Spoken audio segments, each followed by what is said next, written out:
Assalamualaikum warahmatullahi wabarakatuh. Selamat malam. Hari ini kita masuk pertemuan pertama tentang konsep dasar sistem operasi. Oke, di sini ada beberapa definisi. Salah satunya adalah sistem operasi ada sebuah program yang bertindak sebagai perantara antara pemakai dan komputer.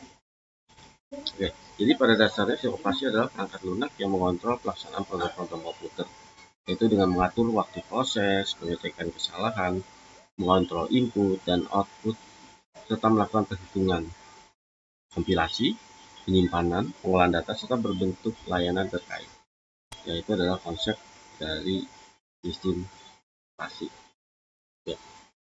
Nah, di sini juga sistem operasi bisa kamu baca ya. Jadi fungsinya sebagai pengolah sumber daya tadi yang kita bahas. Ya.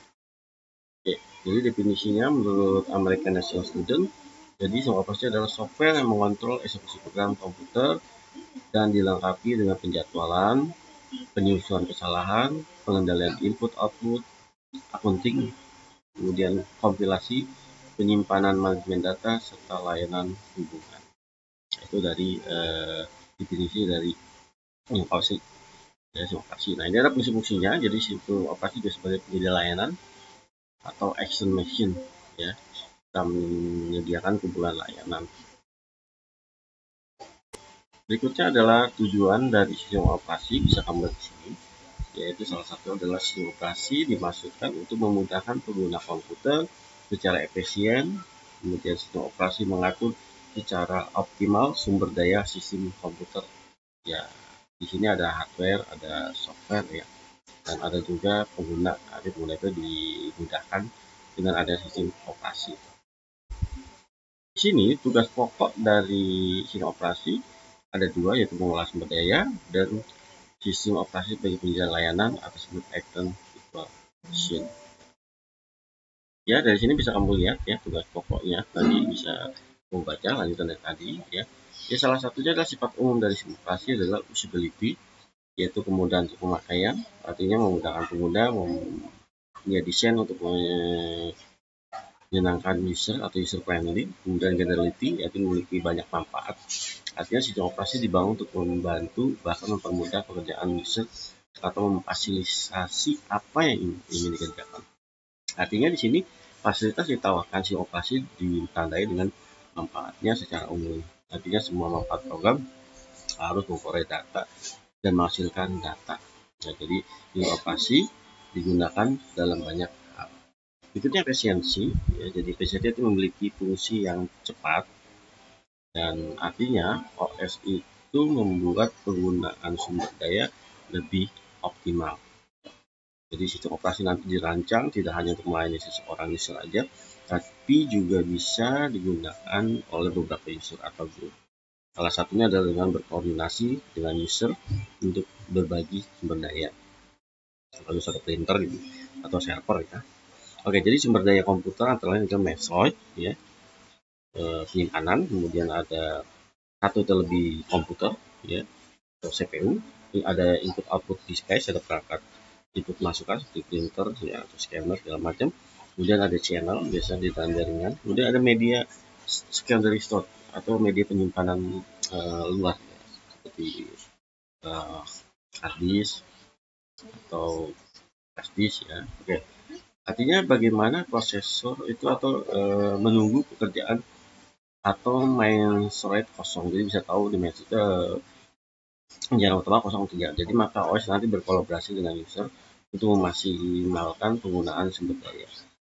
Ya, di sini ada perangkat-perangkatnya bisa kamu lihat. Jadi saya bahas tentang tadi salah satu faktor utamanya. Berikutnya visibility, artinya memiliki kemampuan yang diharapkan oleh user. Artinya mereka bisa mengambil keuntungan maksimal dari sistem operasi. Jadi banyak fitur-fitur yang bisa digunakan. Berikutnya fleksibilitas, jadi penyesuaian spesifik terhadap kepentingan suatu pekerjaan atau lingkungan. Contoh gini, untuk kelas pelajar atau personal atau bisnis atau bahkan untuk profesional ya, komputer itu bisa digunakan untuk berbagai kalangan, untuk pelajar, untuk profesional, atau desainer segala macam. Oke, berikutnya mas security, jadi memiliki proteksi data dari akses orang yang tidak berhak. Ya, pasti mempunyai perangkat seperti itu ya, artinya punya sistem seperti itu. Berikutnya integrity, artinya memiliki proteksi terhadap dirinya sendiri. Artinya user dari sesuatu yang menyebabkan kesalahan. Misalnya ada kesalahan login atau apa. Itu kan ada capability memiliki kemampuan yang terbatas. Ya semuanya ya, artinya punya kemampuan yang kekurangan ya. Berikutnya ada ability, artinya dia memiliki kemungkinan memperbaiki diri sendiri atau disebut recovery atau save trouble setting ya. Misalnya di perangkat ya. Oke. Berikutnya ada extensibility, artinya menyediakan inputan tambahan atau kemudahan dalam modifikasi. Nah, itu sifat utama dari sistem operasi ya. Oke. Berikutnya komponen operasi nanti ada namanya supervisor dan komponen pendukung ya. Jadi ada dua bagian utama bagi sistem operasi, yaitu supervisor dan komponen ya. Bisa kamu lihat sini, itu sistem atap yang nggak kelihatan di prosesor. Ada smartphone, ada tablet. Nanti dibahas di pertemuan berikutnya ini ya. Oke. Nah, di sini kita bahas tadi komponennya ada supervisor, ada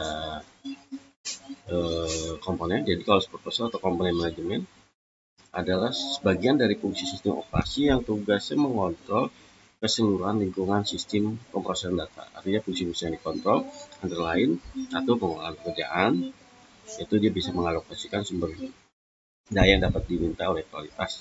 Nanti bisa menjalankan berdasarkan penjadwalan pekerjaan. Ya, berikutnya ada pengolahan tugas ya, atau jobs, yaitu pengawasan terhadap sumber daya yang tidak dapat diminta prioritas menjalani program. Kira-kira prioritas ya, atau tidak. Berikutnya ada pengolahan data, artinya membantu mengalokasikan penyimpanan sampai ke level bawah atau disebut file, dan pengawasan semua rutinitas atau aktivitas ke semua proses input output, termasuk interface di pemakai ya. Artinya di sini ada pengolahan ruangan, kemudian ada metode akses atau saluran program atau penyediaan buffer nanti yang kita bahas berikutnya. Berikutnya juga dia bisa memperbaiki kesalahan recovery. Nah, berikutnya ada komponen pendukung ya. Bisa kamu lihat ini slide-nya ini saya tambahkan aja jadi komponen salah satu komponen pendukung. Jadi dia itu bagian dari fungsi sistem akurasi yang bertugas memelihara data atau record. Artinya mendukung program tambahan dan dukungan input. Nah, berikutnya nanti ada struktur dasar sistem operasi, ada sistem monolitik. Berikutnya ada sistem berlapis ya. Jadi kalau monolitik yaitu sistem operasi sebagai kumpulan prosedur yang dapat atau bisa dipanggil oleh prosedur lainnya. Contohnya unik ya. Ya, berikutnya ada sistem berlapis, yaitu sistem operasi dibentuk secara hierarki dari atas ke bawah berdasarkan lapisan-lapisan, di mana lapisan bawah memberikan lapisan di atasnya. Adapun dimaksud struktur berlapis yaitu mengurangi kompleksitas rancangan dan implementasi sistem operasi. Artinya tiap lapisan mempunyai fungsi dan interface I/O masing-masing antara dua lapisan belahan ya. Oke. Nah, selebihnya bisa kamu baca di slide ini ya. Ini ada konsep proses segala macam. Dari konsep pertama ada proses, ada file, ada sistem call, ada sistem program. Ya, sasarannya tadi udah kita bahas ya. Ya, sejarahnya bisa kamu lihat di sini ya. 3 ya, kemudian bersama 4 ya. Itu nanti ada tugas di Edmodo bisa kamu lihat. Oke. Itu aja sudah pertemuan pertama kita ya. Oke, selamat malam. Assalamualaikum warahmatullahi wabarakatuh.